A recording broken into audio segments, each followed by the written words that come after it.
యమలీల 2 యూనిట్ని నటీనటుల్ని అందరినీ ఆశీర్వదించడానికి వచ్చినటువంటి మీ అందరికీ నా హృదయపూర్వక నమస్కారాలు. మొదటగా రథసారథి అంటే సినిమా విజయానికి సక్సెస్ ఫెయిల్యూర్ ఈ రెండిటికి కారణం ఒకే వ్యక్తి, అదే దర్శకుడు. నేను ఎప్పుడూ చెప్తుంటాను, దర్శకుడు ఇస్ ది కెప్టెన్, రథసారథి శ్రీకృష్ణుడిలాగా అని. రథాన్ని అటు తిప్పినా ఇటు తిప్పినా, రథంలో ఎంత గొప్పవాడు కూర్చున్నా, అంటే కథ ఎంత గొప్పదైనా దాన్ని వండి విధానంలో, ఒక స్క్రీన్ ప్లేలో నడిపించి విధానంలో మంచిగా తీసుకెళ్తేనే ఆ సినిమా విజయవంతం అవుతుంది. అందుకని దర్శకుని గురించి ముందు చెప్పాలి. ఇలా సినిమా యమలీల 2 అంటే నేను ముందు సందేహించాను, ఎలా అండి మొన్ననే చేశాను, మళ్ళీ అన్నీ పెట్టుకొని చేయడం ఇదంతా చాలా కష్టంగా ఉంటుంది అంటే, లేదు సార్ ఇలా అల్లాము ఇలా అన్నారు. హీరో ఎవరు అన్నాను. ఇలా చెప్తాను సార్ ఉన్నారు ఇంకా అనుకుంటున్నామని సస్పెన్స్ పెట్టారు, ముందు చెప్పలేదు. సరే చేస్తాను అన్నాను. తర్వాత చెప్పారు హీరో ఫలానా అని. అచ్చిరెడ్డి గారు వాళ్ళిద్దరూ రావడం జరిగింది. నిజంగా వాళ్ళిద్దరి కలయిక చూస్తూ ఉంటే నాకు శివాజీ గణేషన్ గారి కుటుంబం జ్ఞాపకం వస్తుంటుంది. స్నేహం అంటే, ఆప్యాయత అంటే, ఇంత కలిసి మెలిసి ఇన్ని సంవత్సరాలు ఉండడం అన్నది ఇది మామూలు విషయం కాదు. అటువంటి వాళ్ళిద్దరికీ రియలీ హ్యాట్సప్ అచ్చిరెడ్డి గారు అండ్ కృష్ణారెడ్డి గారు. ఎందుకంటే అది 30 సంవత్సరాలైందో 40 సంవత్సరాలైందో ఆ కలయిక, అచ్చిరెడ్డి గారు కృష్ణారెడ్డి గారు. ఆ కలయిక ఎప్పుడూ చూసినా, నేను వారి సినిమాలో ఈ మధ్య యాక్ట్ చేశాను యాక్ట్ చేయకముందు ఎక్కడ చూసినా ఇద్దరూ నవ్వుతూ ఉంటారు. వాళ్ళ గురించి నేను తెలుసుకున్నది, వాళ్ళు చీమకు కూడా హాని చేయరు, వాళ్ళ పనేదో వాళ్ళు చేసుకుంటూ పోతారు. అటువంటి మంచి వ్యక్తులు అని నేను విన్నాను.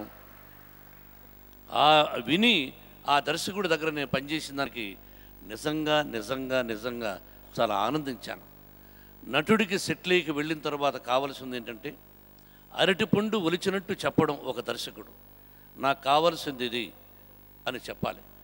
అతను అరటిపండు ఒలిచి చిన్నపిల్లలకి ఎలా పెడితే ఎంత ఈజీగా తింటారు, అంత కష్టమైన నటుడికి కూడా అంత ఈజీగా చెప్పగలిగిన వ్యక్తి దర్శకుడు కృష్ణారెడ్డి గారు.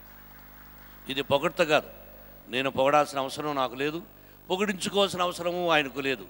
ఆయన కూడా ఎన్నో సిల్వర్ జూబ్లీలు, గోల్డెన్ జూబ్లీలు ఎన్నో చూసిన దర్శకుడు అతను.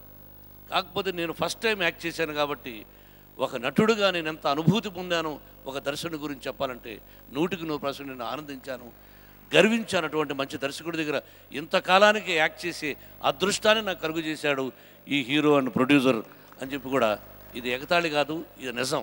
ఇక మన సతీష్ పుట్టిన దానికి అతని జీవితంలో ఒకటి కావాలి అనుకొని ఆ కుర్రవాడు వచ్చి తెలుగు మీద ప్రేమతో, తెలుగు భాషలో కర్ణాటకలో వెళ్ళి సెటిల్ అయిన, ఆ తెలుగులో ఒక మంచి నటన మీద ఉంటే మమకారంతో ఒక మంచి దర్శకుడిని పెట్టుకుని ఈరోజు అతను సినిమా నిర్మించాడు. నువ్వు నిజంగా నన్ను ఎన్నుకోవడం కూడా really I feel very great. Satish, let me tell, everybody is lucky, but one thing I will tell you.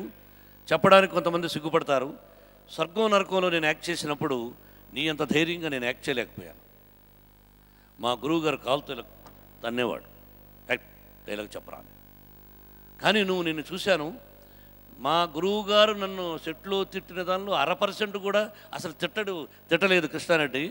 But you did a very good performance, నిజంగా బాగా చేశావు. నేను సెట్లో చూశాను నీ క్రమశిక్షణ, నీ పద్ధతి. సక్సెస్ ఫెయిల్యూర్స్ కాదు అక్కడ, నీ జీవితం ఎంటర్ అయింది, బ్రహ్మాండంగా ఉంటుంది. ఈ పిక్చర్ విజయాన్ని సాధిస్తుంది, నువ్వు హీరోగా నిలబడతావు. బ్రహ్మాండమైన ఆశీస్సులు ఆ షిరిడి సాయినాథుడు వెంకటేశ్వర స్వామి ఆశీస్సులు ఉంటాయి. ఒక మంచి దర్శకుడి దగ్గర పనిచేశావు. Really I'm very happy. నేను ఓపెన్గా చెప్తున్నాను, you are very good and best of luck once again for you and your total team, Bengaluru team కూడా I'm very happy and once again